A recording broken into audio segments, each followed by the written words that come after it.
August the 22nd through the 24th, and it's called Remnant Rising, and it's in Springfield, Missouri. And man, they got a banger of a lineup, guys. The whole Skywatch TV team is going to be there. Derek, Sharon, Nita, Donna, Joe, and then on top of that, they got Jamie Walden. And guys, check this. Nathan Reynolds is going to be there, along with Vicky Joy Anderson, and so many more. Here's your chance to meet these people, shake their hand, get an autograph, ask your questions. I'm telling you guys, these conferences are phenomenal. So go to hearthewatchmen.com, men, M-E-N. Sign up, get your tickets, and at checkout, put in Justin10 for a 10% off code.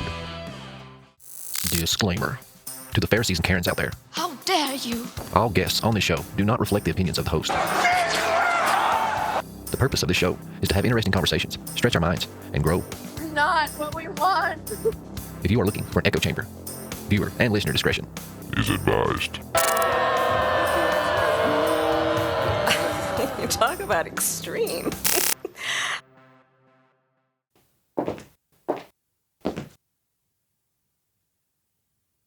What is happening and what is up? Hold out your glass, because we're about to fill it up. Torches high. Look at it from a different perspective.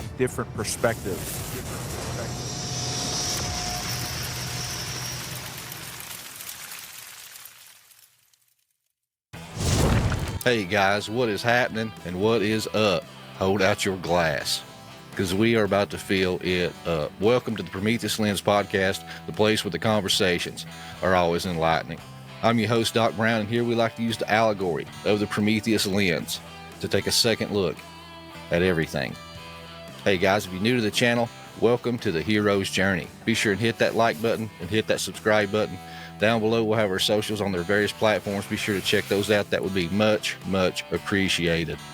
Hey, if you're listening on Apple or Spotify, give us a 5-star review and rating if you haven't done so already. Hey, and up front, I know the ads suck, but for $4 a month, you can bypass the ads and get an ad-free listening experience. Well, hey guys, with all the business out of the way, man, I say it every week, but I mean it every week. I got a great episode for you guys. I was doom scrolling on YouTube like I normally do and stumbled across this man on another podcast, and the subject matter was very interesting to say the least. It had me intrigued. I went out and bought his book right after the episode, and I reached out on his website, and this man was more than willing to come on and talk with us today. So I'm really excited and thankful for this man's time and his research. But I'd like to welcome to the show for the first time of many, I hope, Jacob Nordangård.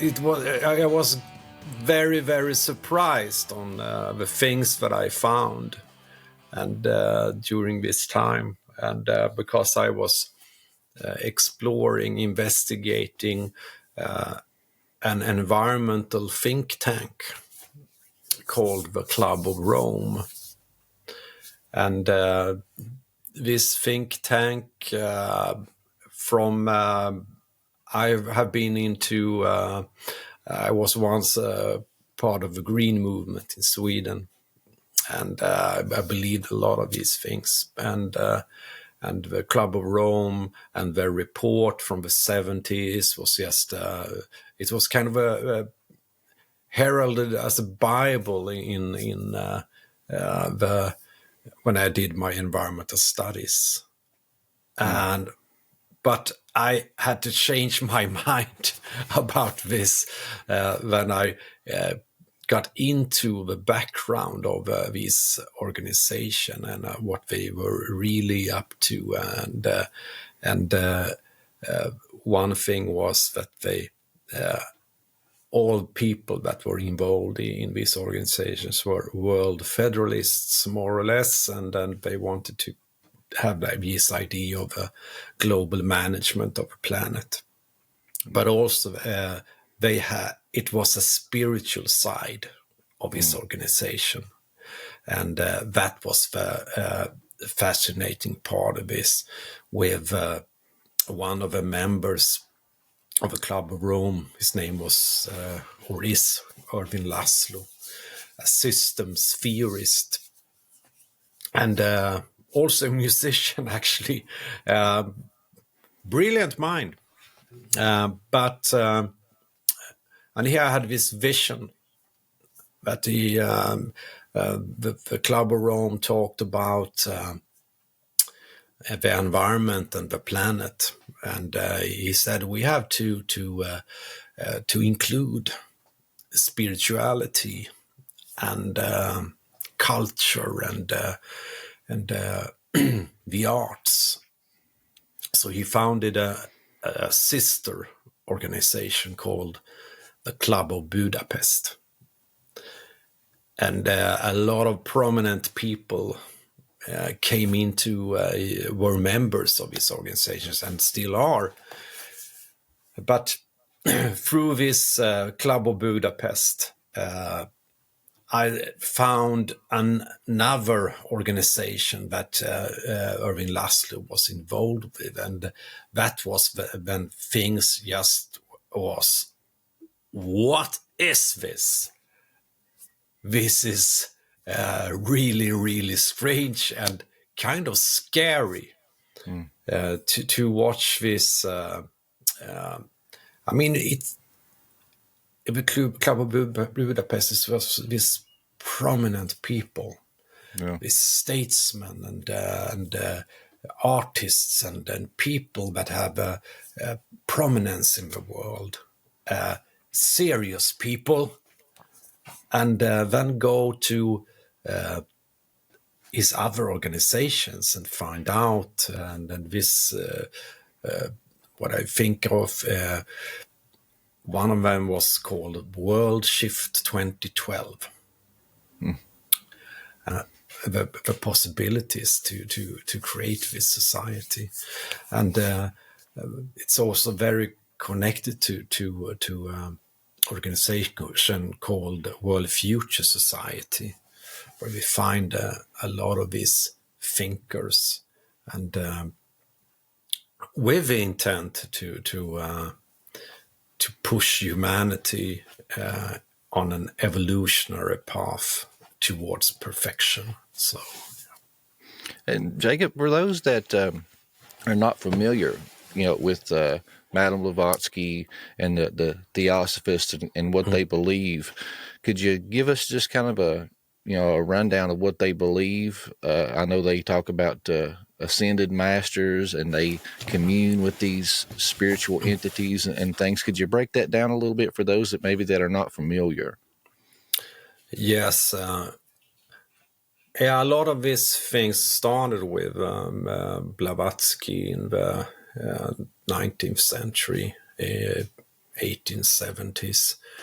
And Blavatsky was a very special woman from Russia.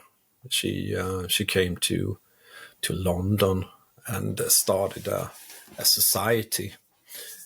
She didn't like Christianity and these things, and she claimed to wanting to investigate spirituality in a scientific manner, and she published a couple of books with the ancient wisdom and talked a lot about these masters and the masters of wisdom that is helping and guiding humanity.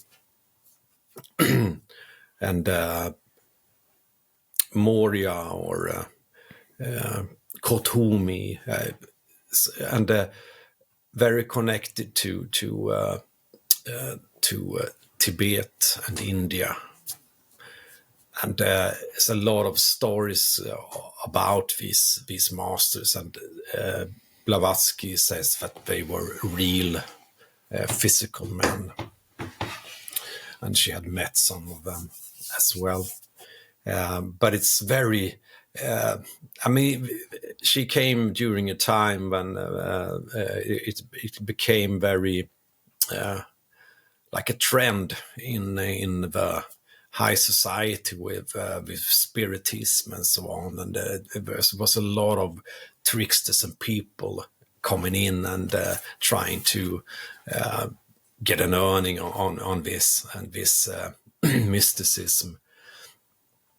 But Blavatsky, she was kind of successful in this, and she built up this Theosophical society. And but she had successors that took over this society after her death and developed it into another thing. And then we had Alice Baily, which came later, and I go into more into Baily than I describe Blavatsky. Blavatsky she's starting this, but her society has not had that impact after her death that Baily has had. Alice Baily. Hey guys, it's no secret that every single day your dollar loses its value. If a man invested $1,000 in silver in the 60s, today that same $1,000 would have magically turned into almost $30,000. Silver and gold only continues to increase in value. If you have a 401k or money sitting in savings, that is just a number in a computer system that is one EMP or hack away from being deleted forever. I've recently teamed up with Cornerstone Assets and Metals and started investing in gold and silver myself. And I highly encourage the listeners, if you have money in savings just sitting there, invest it in hard, tangible assets. The same thing with your 401ks.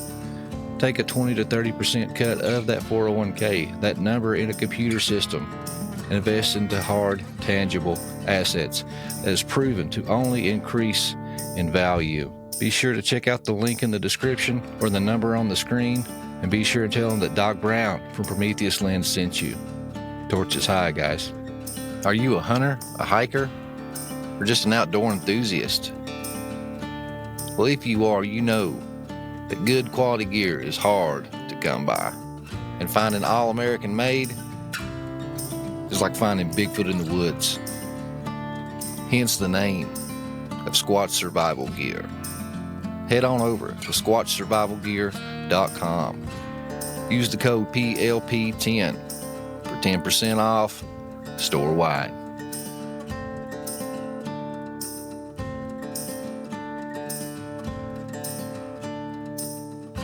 Gave her a plan for the future and how society would evolve towards more or less a world government, world unity, everything united, and the Baileys, they saw that United Nations would be a part of this future system, and also Jval Kool, it was like United Nations is a good thing for this new world order, and so they have been working very, very close to United Nations ever since the founding, 1945, and also have it in the book with that the masters, more or less themselves, has said that they were kind of behind United Nations, and that's where it becomes interesting, because one thing Oh, I was just going to say, because you mentioned earlier, that these masters are flesh and blood human people, but from my understanding, and correct me if I'm wrong, but it's actually a spirit behind that flesh and blood person. Like this person, once they become, enlightened and ascend and have basically cleanse their vessel and prove worthy, these spirits will embody this person and give them the knowledge and the gnosis, and these ascended masters, like this, basically like this divine council, inhabit the bodies of people and lead them.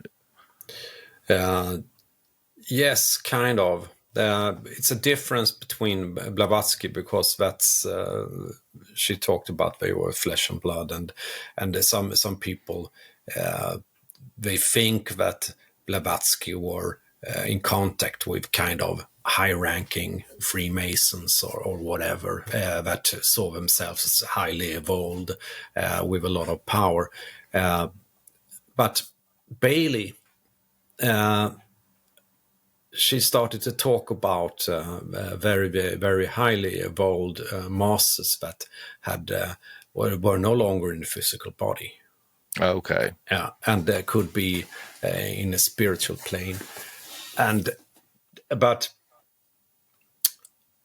she also talks about in the book Externalization of a Hierarchy that they have been working the hierarchy of this spiritual hierarchy.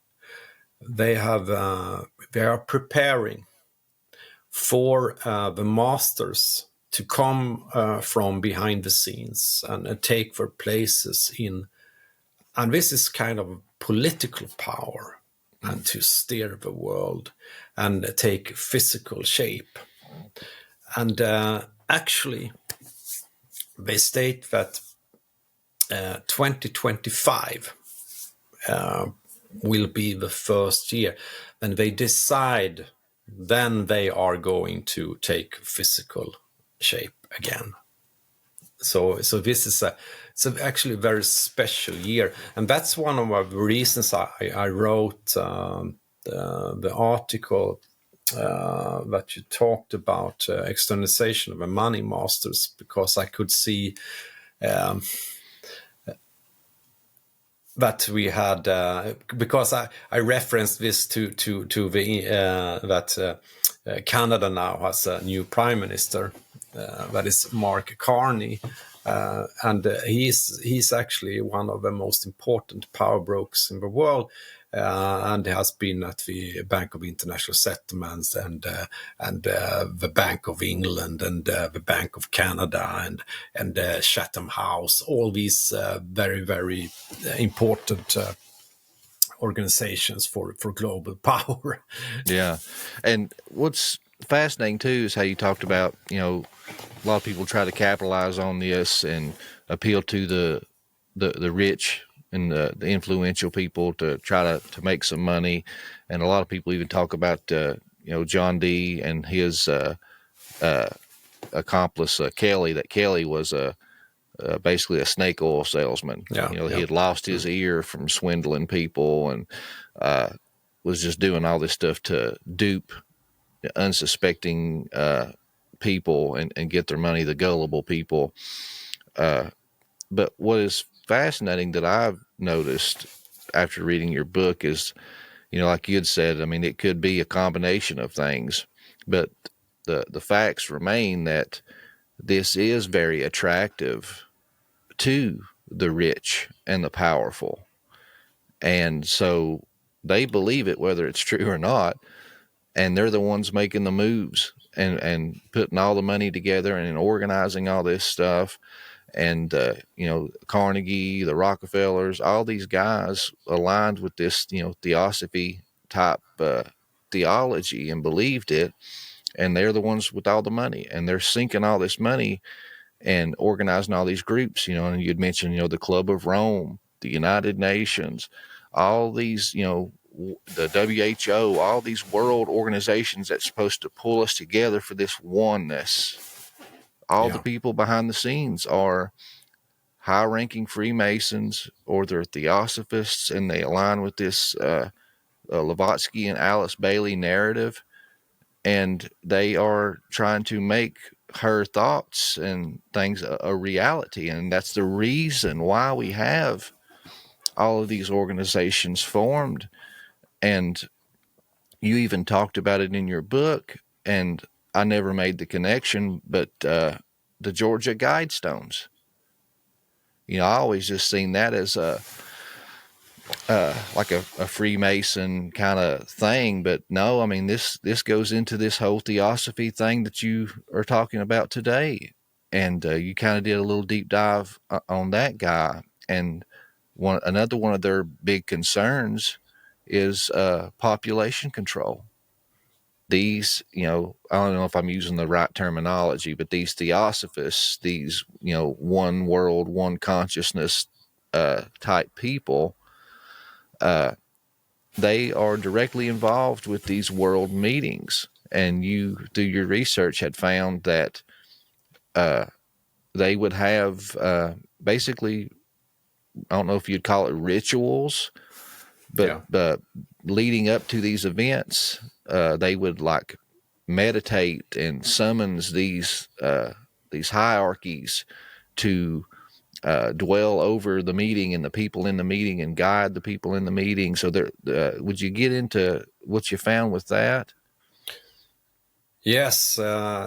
So, as I said, they are very involved with the United Nations meetings and the Davos meetings and everything that World Economic Forum is doing. They talk about these meetings where you have people that really can do something good for the world, and to evolve it towards betterment. And what the Losers Trust is doing, the members in these groups, they start to have these group meditations in free.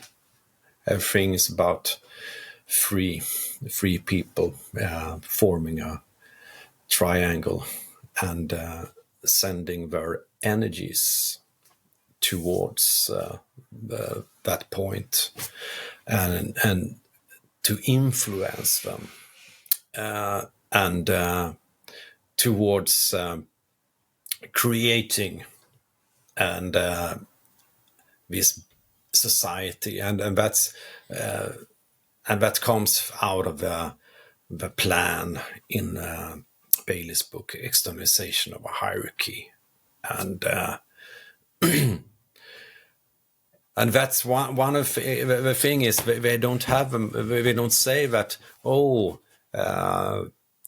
people in the World Economic Forum they are bad in one way or another. No. It's like we have good people there, and we are influencing them, and so that things go in the right direction. And we can see what has happened in the World Economic Forum, and especially with the Fourth Industrial Revolution, these ideas. I mean, it's I think a lot of people that have been involved in Losers Trust, I don't think they agree on everything that's happening in Davos. I don't think every one of them. I think some can have a more. They are people that like to sit and meditate and be spiritual. Mm-hmm. They don't think about technology in that way, but they give of themselves to this. They are, I would say, that they are used. Their energy is used by these people. It's like because everything is energy. You give your energy to something in order for it to flourish and things to happen. You have to give it energy. So that's what these people are doing. And in Davos, we can see what has happened, what is coming out of these meetings. If those who meditate thought it was wrong, it's not like Losers Trust has said that, these things that happen with mass vaccination campaigns and the lockdowns and all these things that you can find criticism about it. It's like, no. And also that's a part of the ideology with it's kind of, okay, it can be hard for people but it makes them grew, you know. And it's like this psychopathic thinking as well. With it's good for you if I test you, I do these bad things to you, but in the end, it will make you better, you know. Yes, as in life we have these difficulties, and of course it makes you grow. You have things that happen, but it's not funny, but afterwards you have learned something from it. But these people, they have this mindset that that it's true. It means that I can do this against you. It's justified because it will make you better in the end, you know. Hey guys, what's happening? Hope you enjoyed that highlight reel. Hey, if you want the full conversation, be sure to go down to the description. I have links to the Spotify and Apple RSS feed. Go there, click the link. It'll take you to my RSS feed, and there you can enjoy the full conversation.